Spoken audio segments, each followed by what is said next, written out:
Die gucken gerade zu, du kannst dich jetzt entschuldigen. Entschuldigung, ich hätte mich öfter melden sollen. Anfangs wirklich einer, der jetzt nicht so Heimweh hatte, zum Leid meiner Eltern. Handgröße war nicht so groß. Nee, Sind aber schön weiche Hände, Ja. möchte ich an der Stelle mal ganz nonchalant einwerfen.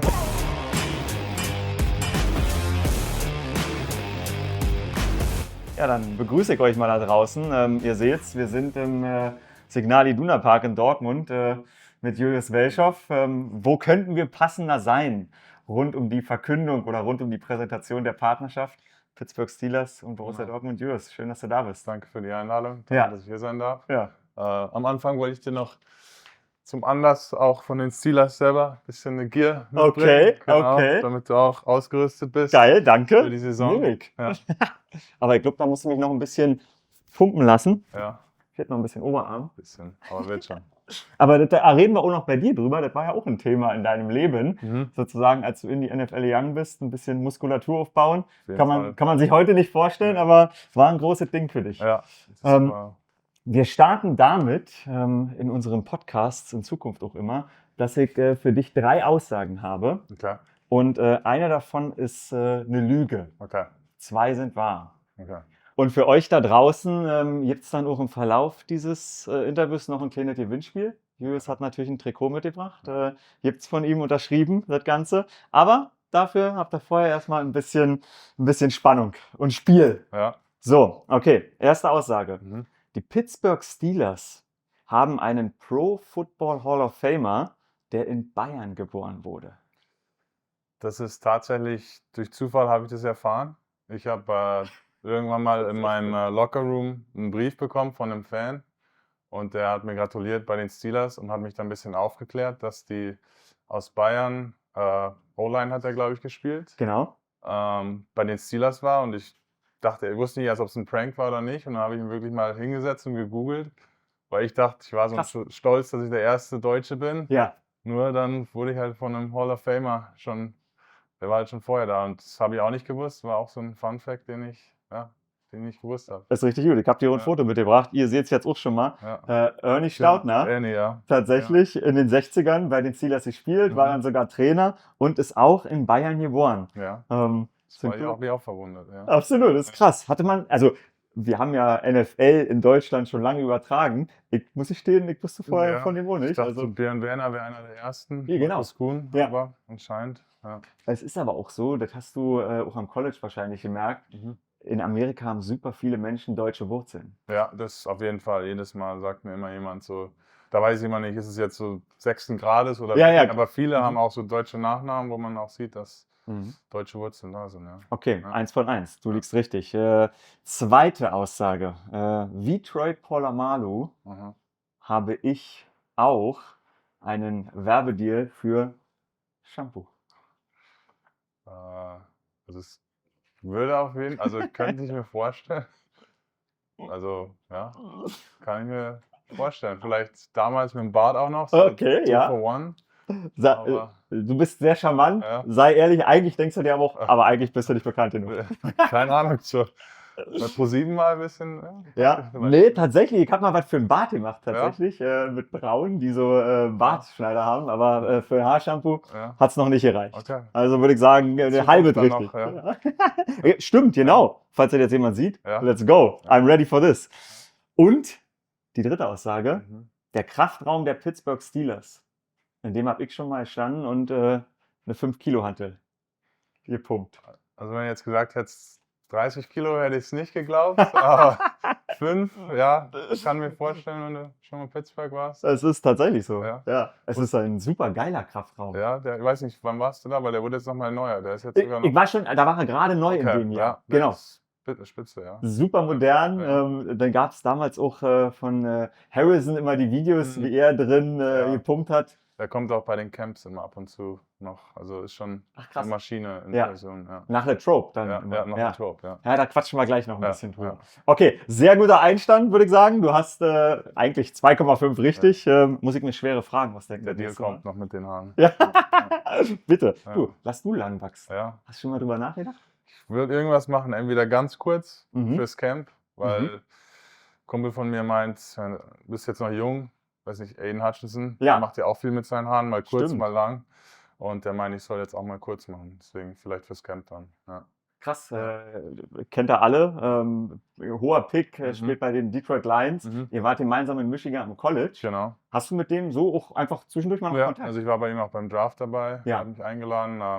War über den Sommer bei ihm zu Hause. Also sind schon eigentlich beste Freunde geworden. Ja. Ach krass, Ja. okay. Wie ist das, wenn ein guter Kumpel bei einem anderen Team spielt?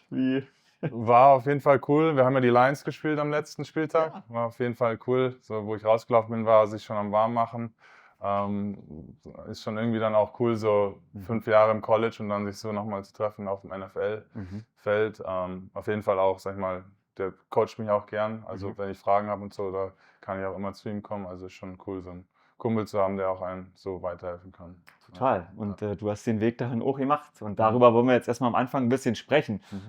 Ich bin mir sicher, dass im letzten Jahr jeder deinen Namen schon mal gelesen hat, der sich für die Pittsburgh Steelers interessiert, aber generell für NFL Football. Du hattest in der Preseason ein paar Sacks, da gab es tolle Headlines. Aber der Weg in die NFL war für dich, ja wie so häufig für Europäer, jetzt außergewöhnlich, würde ich mal sagen, oder nicht geradlinig. Ja.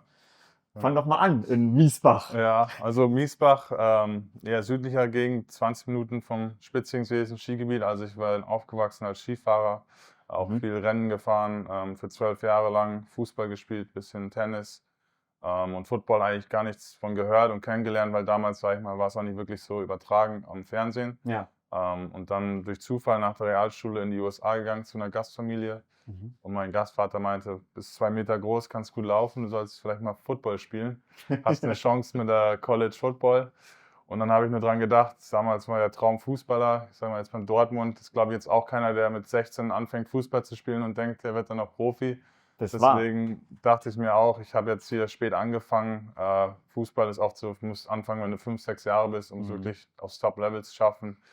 Aber bin dann in einen Verein in Bayern gegangen und habe dann gemerkt, dass doch nicht zu spät ist fürs Football, ziemlich schnell. Und habe da auch sehr viel Spaß dran gehabt, weil es auch so ein Sport ist, den, sag ich mal, in Anführungszeichen jeder machen kann. Jetzt, ob du groß, klein, dünn, dick bist, war auch so ein Aspekt, den ich ganz cool fand, weil es gibt, glaube ich, nicht bei vielen Sportarten, wo wirklich jeder Typ irgendwie eine Position finden kann. Das war. Da steckt ja jetzt schon wieder super viel Spannend drin, weil du sagst, Fußballer fangen mit 5 an. Genau. Aiden Hutchinson hat spätestens mit 5 angefangen, Football zu spielen. Ihr seid jetzt in derselben Liga. Ihr spielt quasi dieselbe Positionsgruppe. Also, du bist ein intelligenter Mann. Hast du im Kopf, als du dann so mit 16 angefangen hast, mal über Football nachzudenken, hat der Kopf dann nicht gesagt, ja komm, das bringt's doch nicht, weil... Ja, also war auch so. Und dann, wie gesagt, wollte ich es ans College schaffen. Ich habe gesehen, die ersten Europäer haben es so versucht, an College ein Stipendium zu bekommen. Und ich habe es dann auch probiert, sag ich mal, 2 Jahre nachdem ich in Deutschland gespielt habe. Und dann auch direkt nach dem ersten Camp einen Offer bekommen. Das war Old Dominion. Und da habe ich dann so gemerkt, okay, jetzt die Chance, zumindest mal auf dem College zu spielen, ist wirklich da. Und das war dein erstes Camp. Und also für die Nerds da draußen ist ein Division I College. Also die sind nicht schlecht. Ja. Und es war dann auch, ich war sehr nervös, weil die ganzen Amerikaner waren da. Also da war man schon sehr nervös. Neues Land, neue Gegner, also. Wie läuft so was ab? Also Camp, vielleicht können sich das ja nicht alle vorstellen. Es gibt jetzt mal so Football-Jugendcamps, aber du bist dafür extra in die USA gereist. Genau, ich habe vorher gearbeitet, noch einen zweiten Job, mir ein bisschen Geld zusammengekratzt. Ist ja auch teuer, der Flug, Hotels. War dann 2 Wochen drüben, musste immer von Hotel zu Hotel fahren. Die Camps kosten auch was. Und ja, dann sind dann da wirklich Hunderte von Highschool-Kids. Das ist ja auch ein Traum von denen, dann ans College zu kommen. Und dann ist das wirklich, ich sag's immer, wie so eine Fee-Show. Also wo du wirklich dann bis auf Unterhose, sag ich mal, ausziehst, wiegen, alles wird vermessen, weil fürs College, die haben auch eine bestimmte Anzahl an Spielern, die sie nehmen können. Und die wollen halt auch wirklich schauen, dass am Ende des Tages ja auch ein Investment für die, dass die richtigen auswählen. Und da wird schon auf die Kleinigkeiten geschaut. Genau. Ich habe auf deinen Draft-Profile geguckt, da stand, Handgröße war nicht so groß. Nee, das muss ich sagen, war auch was wir so machen? im Vergleich.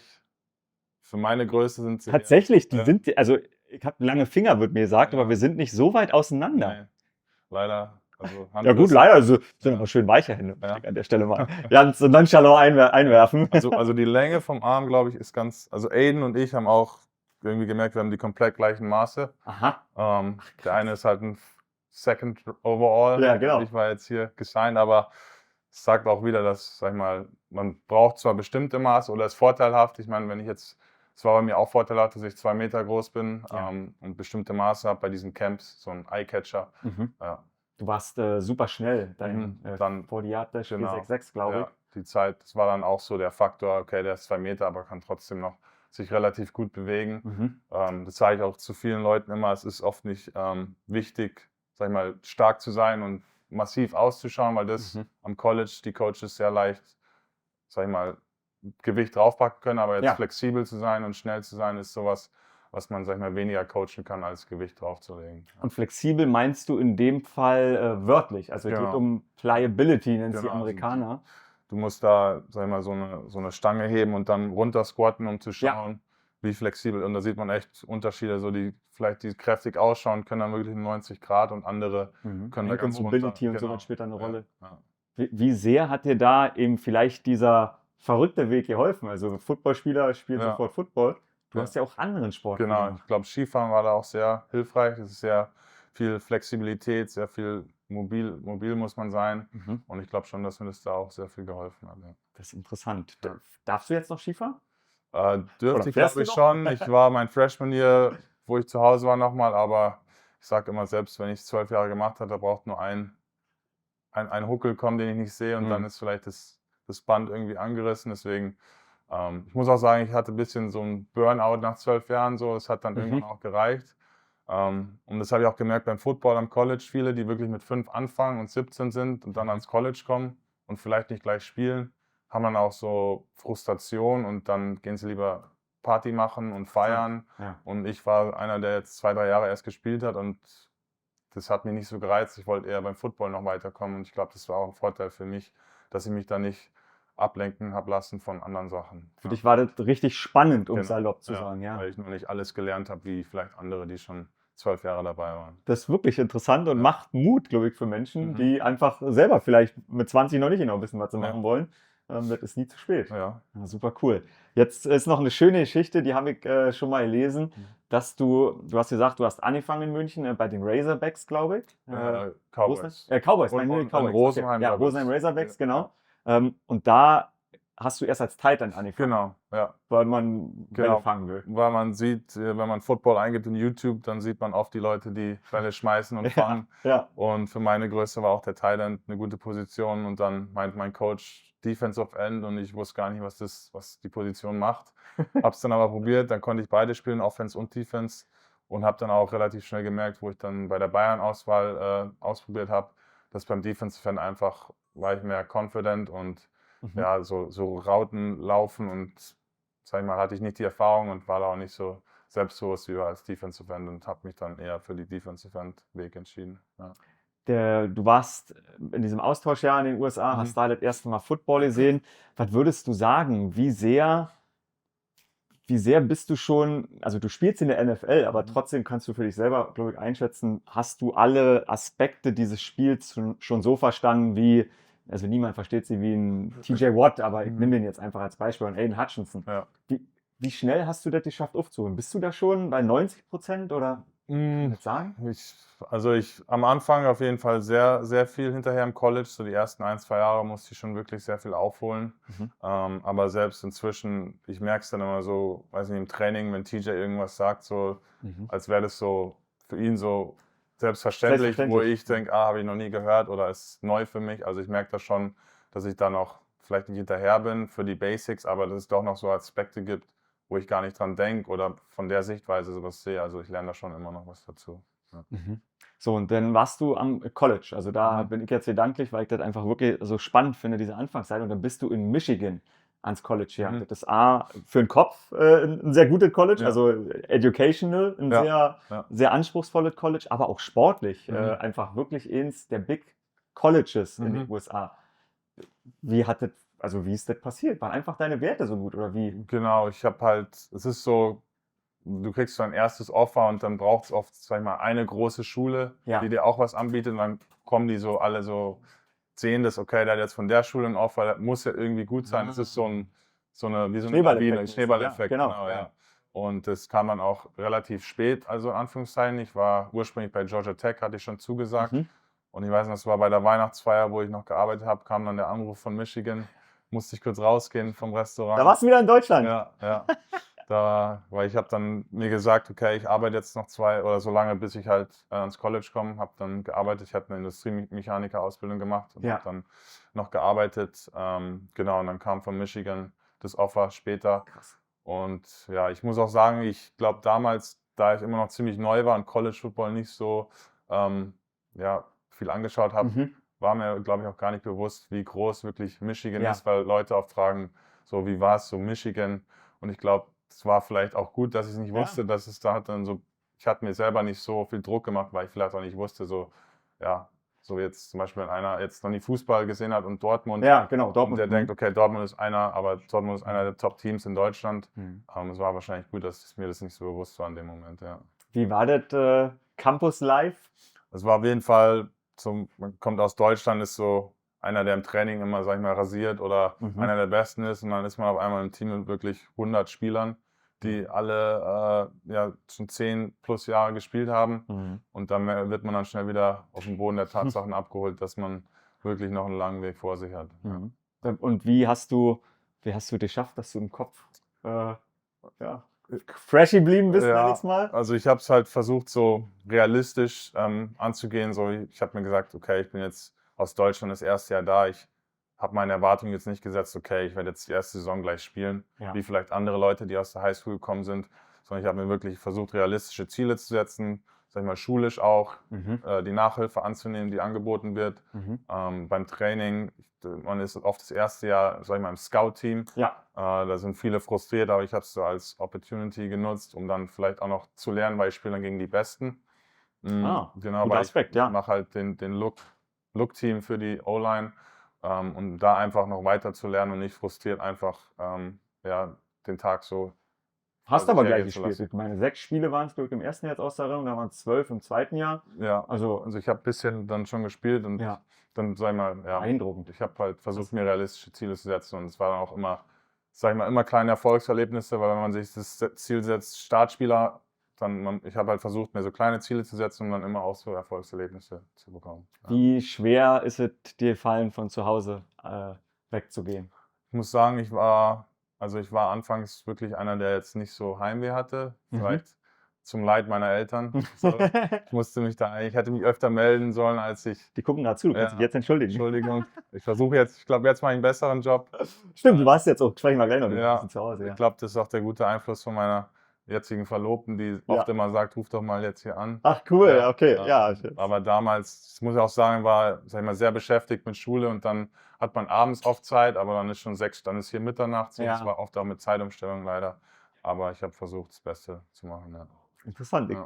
Ich höre mich wieder, weil ich auch so in meinem Ja. Arbeitsleben bin, wenn ich das Ja. gerne mache, Ja. ist der Kopf da sehr Genau. fokussiert.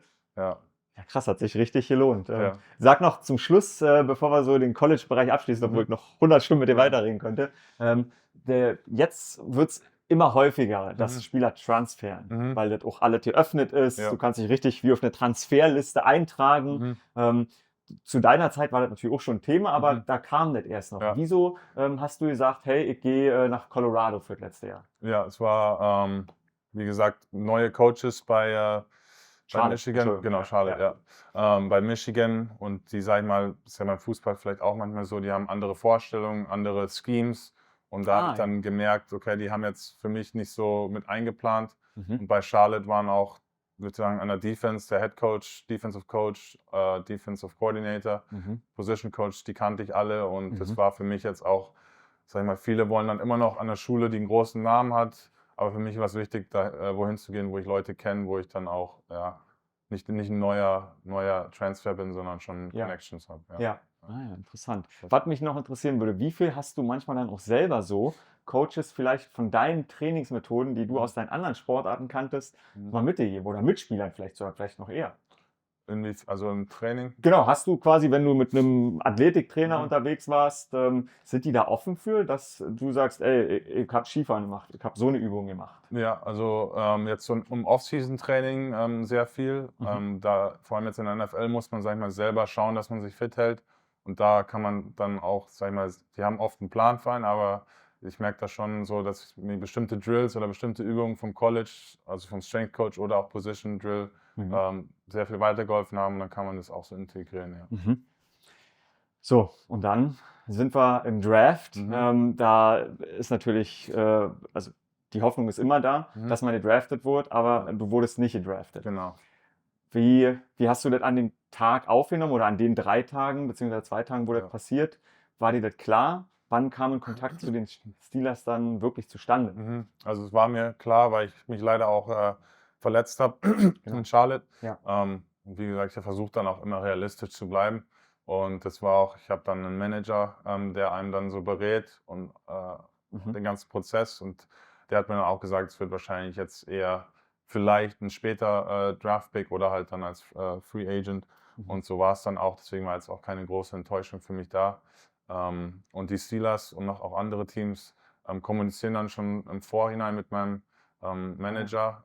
Die sagen, wenn der Julius noch, sag ich mal, nicht gedraftet wird, dann würden wir gerne ihn signen bei uns. Und die Steelers waren auch einer der ersten, die sich gemeldet haben. Und da auch direkt der General Manager hat sich gemeldet, was oft auch ein gutes Zeichen ist. Oder sag ich mal, wenn jetzt sich ein Scout von einem anderen Team meldet oder ein General Manager von den Steelers, der, sag ich mal, hat am Ende auch mehr Sagen darüber. Deswegen war auch, und plus, sag ich mal, die Defense selber, war auch ein Scheme, die für meine Position eigentlich ausgelegt ist. Also waren alles Faktoren, die eigentlich perfekt waren für mich. Ja.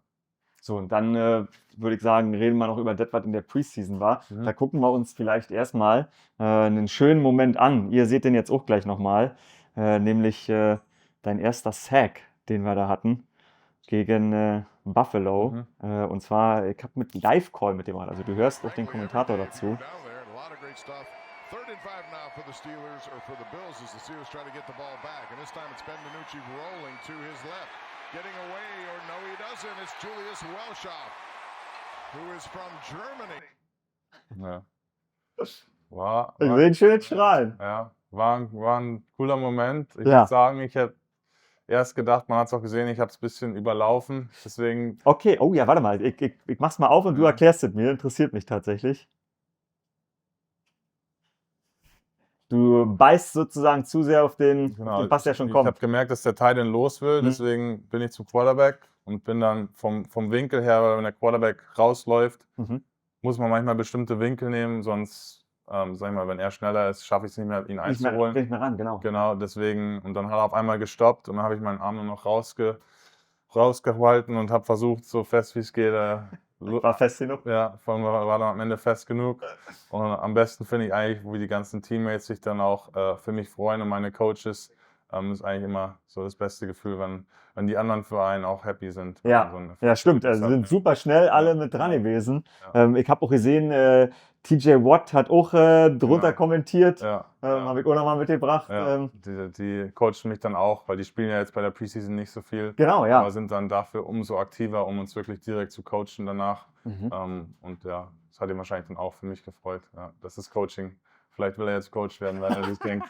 So, scheint zu fruchten. Scheint zu fruchten. Ist das so, dass so altverdiente Spieler, von denen die Steelers ja auch gerade in der Defense welche haben, Watt gehört mittlerweile dazu, Cam Hayward ist immer noch mit dabei, helfen die dir wirklich? Ja, also das hat mich auch gewundert, sag ich mal. Die können sich auch denken, okay, kommt ein Jüngerer? Der kommt ein Jüngerer, Ja.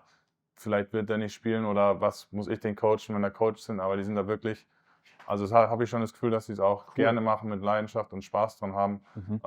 Genau, also ist schon auch wirklich, jetzt nicht nur im Camp oder so, sondern auch in der Saison, wenn wir Film schauen und von mir was da ist, was TJ sieht, also der ist dann auch, sagt es dann direkt.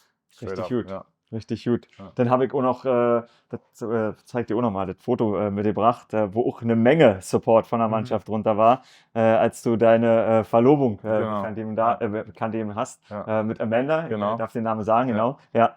Haben alle drunter kommentiert. Ja. Wo wart ihr? Ich sehe Berge im Hintergrund Das auf war den Fotos. in Salzburg, ja. Ah. Es gibt einen Film, Sound of Music, der ist in den USA sehr beliebt, von den, ich glaube, 60ern oder 70ern. Aha. Und das war von einer Szene, das war in einem Hotel. Ah, deshalb da sind genau, diese. die Pferde. Ja, ich denke, das ist so eine bekannte Szene Das ist vom ja Film. cute. Genau, und deswegen wollte ich auch nach Salzburg, wegen des Films. Und genau, dann habe ich mir gedacht, wenn schon, denn schon. Dann, Geil. Ja. Das finde ich sehr charmant. Da könnt ihr euch, ob jung oder alt, alle was draußen abschneiden. Ja. Das ist ein guter Move. Ja. Darf ich fragen, wann hast du sie kennengelernt? Und wie? Bei Michigan vor 3 Jahren, auch ein Teammate von mir, war ihre beste Freundin. Das war seine Freundin. Ja. Und die wollten uns so verkuppeln und hat dann am Ende gut geklappt, ja. Shoutout an den Teammate. Ja, Shoutout an den Teammate. Hau den Namen raus, Ja. wir wollen es wissen. Phil. Phil? Ja. Richtig cool. Ja.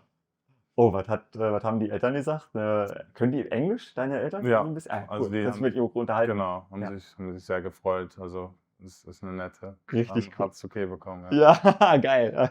Oh, hast du ihren Papa vorher gefragt? Ja, ich wie lief habe das ab? ihr die Mama und den Bruder angerufen. Ich Mhm. würde sagen, ich war da fast nervöser als sie selber, ja. Ja. Also, es war schon sehr, sehr nervenaufreibend für mich, ja. Okay, du merkst, da sind Themen, die mich sehr interessieren. Mhm. Wir haben gleich noch so ein kleines Entweder-Oder. Mhm. Dazu kommen auch vielleicht noch Okay. 1, 2 Fragen drin vor. Also TJ Watt als Mentorfigur Mhm. haben wir schon gesagt. Du hattest auch noch, das fand ich ganz interessant, das kann man vielleicht noch mal erzählen, weil das, glaube ich, für einen jungen Spieler in so einem Footballteam wirklich auch ein guter Aspekt ist. Mhm. Du hattest mit Larry Ogunjobi letztes Ja. Jahr einen Spieler, den du auch vom College schon Mhm. kanntest. Wie sehr hilft man da einander auch, weil man ja auch ein bisschen, sag mal, denselben Lifestyle Ja. vorher schon hatte? Larry und dann auch Alex Highsmith. Highsmith auch, ja, Genau, genau, ja. der hat ja auch dieselbe Position gespielt. Das war auch, wo ich das erste Mal bei den Steelers war, ist Alex gleich zu mir gekommen, hat mir so eine Umarmung gegeben. Also, wir haben uns vorher noch nie gesehen, aber es kam einem so vor, als kannte man sich schon irgendwoher. Und es war auch cool. Das war schon so eine Verbindung, die man irgendwie dass man auch durchs selbe College, also das war auch, ich würde sagen, Alex war auch so jemand, der, sag mal, neben TJ Watt manchmal nicht so die Aufmerksamkeit bekommt, aber Ja. er hat auch immer 10+6 in der Season so im Schnitt. Und ist auch wirklich ein sehr guter Coach und auch menschlich gesehen ein sehr, sehr toller Typ, ja. Nach dieser tollen Preseason wurde dann mit einer Verletzung leider nichts mit einer Regular Season Teilnahme.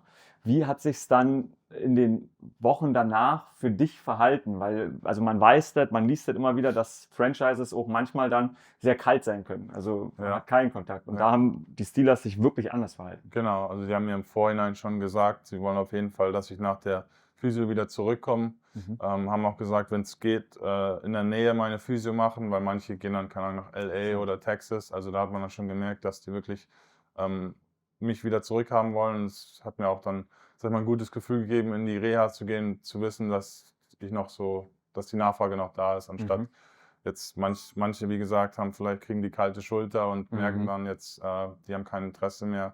Ist dann auch frustrierend, aber bei mir war das ein gutes Gefühl, in die Reha zu gehen. Ja. Sehr cool. Jetzt sind wir, falls ihr wann auch immer ihr das seht, Mitte April jetzt an der Stelle und jetzt geht's bald wieder nach Latrobe. Genau. Da ist das Camp der Ja. Steelers. Ja. Das Camp später auch, aber auch quasi die Off-Season-Activities. Beschreib noch mal den Leuten, wie das ist, weil ich war da auch schon mal. Das ist Ja. besonders für ein NFL-Team. Ja, also es war so ein katholisches College, also ist auch ein kleineres, Okay. irgendwo und nirgendwo. Wir sind dann da immer im Camp Ende Juli bis Ende August und wirklich in Dormrooms. Also wir bestellen uns selber nochmal Matratzen, weil die haben wirklich nur diese kleinen. Also wir mieten uns da Okay. unsere eigenen Matratzen, aber es ist wirklich, wir essen da in der Cafeteria. Fans sind aber auch sehr viele da, also jedes Training schauen die Fans zu und kommen und Journalisten essen da auch in der Cafeteria. Ich weiß noch, Ja. ich habe neben Big Ben damals einen Burger gegessen, als ich da war. Und und irgendwie ist auch immer so, dass genau wenn wir Camp haben, sind es immer 30 Grad und blauer Himmel. Also es ist dann auch lange Trainingseinheiten im Warmen. Aber sag ich mal, wenn man vom College kommt, sag ich mal, würde ich sagen, sind die Camps noch ein bisschen härter und weil halt einfach auch noch nicht so viel Geld. Also wenn jetzt Ja. ein TJ Watt, der Hunderte von Millionen bekommt, die werden ihn jetzt nicht da rausschicken und die Verletzung Riskieren. genau, riskieren, ja. Ja, krass. Ja. Wie ist denn das, wenn der Head Coach Mike Tomlin da so rumläuft und euch beobachtet beim Spielen? Da habe ich mitbekommen, dass er manchmal vielleicht spezielle Namen hat. Ja, also bei mir Drago, hat er anfangs immer gesagt, Okay. von Rocky, Okay. dem Film, wo ich auch erst beim 5. Mal gemerkt habe, dass er mich meint. Aber der hat schon so eine Art, die ich nicht kannte von ihm, so sag ich mal vom Fernsehschauen, richtiger Players Coach und der sag mal, stichelt auch manchmal so vorm Training, so, Ist so? sagt so zum Running Back, der Linebacker hat das über dich gesagt oder so. Einfach Zum so Heißmachen, genau, ja, zum okay. Heißmachen. Okay. Also er weiß schon, wie er das auch mit einer lustigen Art macht, Ja. aber auch, wenn es dann ernst wird, dann weiß man auch, jetzt meint er es ernst. Also ist schon, der weiß schon, wann was angebracht ist. Ja. Ja. Ja. Zum Abschluss noch die Frage zu Mike Tomlin. Kannst du uns als Fans verraten, was der Zauber von ihm ist, weil er ja diesen Rekord hat, Ja. immer über 500, also immer Mhm. mindestens 8-8 oder jetzt Mhm. halt Keine 9, Losing Season. genau, keine Losing Season, Ja. genau, ja. Mhm. Ja. Ich glaube einfach die Art von ihm, wie er mit Spielern, es ist schon, also ich würde sagen, kann ja auch mal schwer sein, wenn man jetzt wirklich einen Spieler hat, der vielleicht also deutlich mehr verdient als der Coach. Ja. Oder es ist halt auch die Dynamik, der weiß halt mit so einer Dynamik umzugehen. Mhm. Und ich glaube, es ist einfach seine Art, wie er mit den Spielern umgeht. Deswegen hat er auch so ein gutes Resümee von ehemaligen Spielern auch, die sagen, ja, ich bin zwar jetzt nicht mehr bei den Steelers, aber Mike Tomlin war einer meiner Lieblingscoaches. Ich glaube, es ist einfach seine Art. Der weiß halt, wie man wirklich mit Spielern umgehen kann, um die dann auch ready zu bekommen. Also wirklich ein Players Coach. Dann würde ich sagen, machen wir an der Stelle hier drin erstmal Schluss. Okay. Wir kriegen noch eine kleine Stadionführung. Okay. Die Entweder-oder-Fragen heben wir uns für da auf. Okay. Aber am Ende, an der Stelle, wollen wir jetzt natürlich den Leuten noch ihr Gewinnspiel sozusagen präsentieren. Und das wäre ja langweilig, wenn ich die Frage stelle. Ja. Deshalb kannst du die Frage stellen. Ich habe schon im Vorhinein erfahren, dass es sowas gibt. Deswegen, ich habe mir überlegt, ich weiß nicht, wie ich es am besten formulieren. Wer ist schon länger dabei? Ich im Sport Football oder Cam Hayward bei den Steelers? Geil. Ja. Ich habe mir nämlich auch eine Frage aufgeschrieben, die ich dir jetzt vielleicht noch erklärt habe. Das ist geil. Du länger im Football oder Cameron Hayward, Steelers Legend, bei den Pittsburgh Steelers unter Vertrag. Das ist, Julius ist ein Competitor, ihr habt es gemerkt. Er musste sich das auch erkämpfen, deshalb informiert euch. Genau. Und ihr schickt die ganze Sache dann bis Ende Mai an eine E-Mail, und zwar Steelers Deutschland in einem Wort @steelers.com. Findet ihr natürlich auch unter dem Video eures Vertrauens, wo ihr das gerade seht, nochmal in den AGBs oder in den Hinweisen. Das ist eine geile Frage. Ja. Und ehrlich gesagt, ich wüsste es gerade nicht aus dem Kopf. Es ist knapp, es ist knapp. Oh. Ja. Also es ist nicht leicht, ja. Ich habe einen Verdacht. Ja. Cam Hayward sieht jünger aus, als er ist. Vielleicht spielt er schon lange Football. Ja. Julius, danke schon mal bis hierhin. Ja. Ich habe ein Entweder-Oder angekündigt. Wir haben uns einen etwas luftigeren Platz besorgt. Ja. Julius, wir stehen im Signal Iduna Park. Und jetzt kommen knallharte Fragen von der gesamten Steelers-Redaktion Okay. und mir Ja. zusammengestellt. Weißwurst oder Hotdog? Weißwurst. Weil, Weihnachten? Oh, möchtest du ein Weih? Hau ja, raus. weil Weißwurst ist special. Also gibt es fast nur in Bayern. Ich finde, Hotdog kannst du überall essen, deswegen die Anzahl ist begrenzt. Ich kann keine Weißwurst in den USA wirklich, deswegen Hotdog ist auch gut, aber... Hast du schon, jetzt bist du noch länger, hast du schon, sag mal, TJ Watt oder Mike Tomlin in die Kunst des Zuchzelns eingeführt? Nee, ich weiß nicht, ob die mich dann noch danach im Team haben wollen, wenn ich den versuche, zu Zurzeln beizubringen. Vielleicht sagt doch Mike Tomlin, ey, ich wollte schon immer mal zurzeln, let's go. Weihnachten oder Thanksgiving? Weihnachten, EAFC oder Madden NFL? FIFA, Dirk Nowitzki oder LeBron James? Dirk. Hast du ihn schon mal getroffen? Noch nicht, leider. Oh, Wär noch Dirk, ein Mensch, Traum. du musst kommen. Ja. Nach Pittsburgh. Kartoffelsalat oder Mac and Cheese? Kartoffelsalat. Erdnussbuttertoast mit oder ohne Marmelade? Mit. Finde ich auch geil tatsächlich. Ist eine Schweinerei, aber probier's aus zu Hause. Schwarz-Gelb oder Black and Gold? Black and Gold. Ja, mag ich. Du hast Cornflakes. Machst du die Milch zuerst in die Schüssel und dann die Cornflakes drauf oder Cornflakes rein und dann die Milch? Cornflakes, ja, sonst passt nicht vom Verhältnis. Es ist so. Und dann haben sie auch schon mal so ein bisschen Milch Genau. geschmeckt. Ist besser bekömmlich. Sehe ich genauso. BMW oder Ford? Muss ich sogar sagen, inzwischen Ford. Oh, Ja. fährst du ein Ford? Nee, aber die Trucks, die haben es mir schon mehr angetan. Zumindest in den USA als... Ja, hätte ich auch nicht gedacht. Nice. Ja. Sack oder Forced Fumble? Sack. TJ Watt oder JJ Watt? TJ Watt. In meinem Zimmer hängt JJ Watt, muss ich leider stehen. Hochzeit in Deutschland oder Hochzeit in den USA? Hochzeit in den USA. Ja. Aber vielleicht ja da so ein bisschen, wenigstens Hochzeit in Lederhose oder im Anzug? Lederhose wäre cool und vielleicht da dann die Weißwurst-Zuzeln. Oh, Ja. und da kannst du auch TJ mindestens einladen und den Coach vielleicht auch. Ja, stimmt. Jetzt kommt eine lustige Frage. Du wirst eine Nacht im Supermarkt eingeschlossen. Mhm. Welches Regal plünderst du zuerst? Die Snacks. Schöne Snacks, Ja. aber süß oder salzig? Salzig. Ah ja, Ja. okay, die Salzstange sozusagen. Okay. Wenn heute Aliens auf der Erde landen würden, Mhm. welchen Film würdest du ihnen zeigen? Harry Potter, Oh. meine Lieblingsserie. Oh, Ja, okay. mit aufgewachsen. Das ist cute. Das zeigt quasi das Beste im Menschen, nämlich Ja. unsere Kreativität. Ja. Mag ich. Du kannst nur einen Song hören bis zum Lebensende. Welcher wäre es? Boah. Musik, muss ich sagen, bin ich nicht so. Okay. Welchen wer meine Nummer 1 auf Spotify war mein Rookie-Song. Oh, Buy Her a Drink bei T-Pain. also Also, ich lesen, ja. ja, das war wahrscheinlich den, weil ich den jetzt schon so oft gehört habe. Ja, ja. Dann wird es dir schwerfallen, aber zum Abschluss 3 Artists aus deiner Playlist, die da drin sind. Auch Drake geht immer, Eminem und dann AC/DC. So als Das ist eine stattliche Kombination. Ja. Eure 3 Songs oder eure 3 Artists hier in den Kommentarbereich rein. Liebe Grüße aus dem Signal Iduna Park. Ja. Tschüss. Ciao.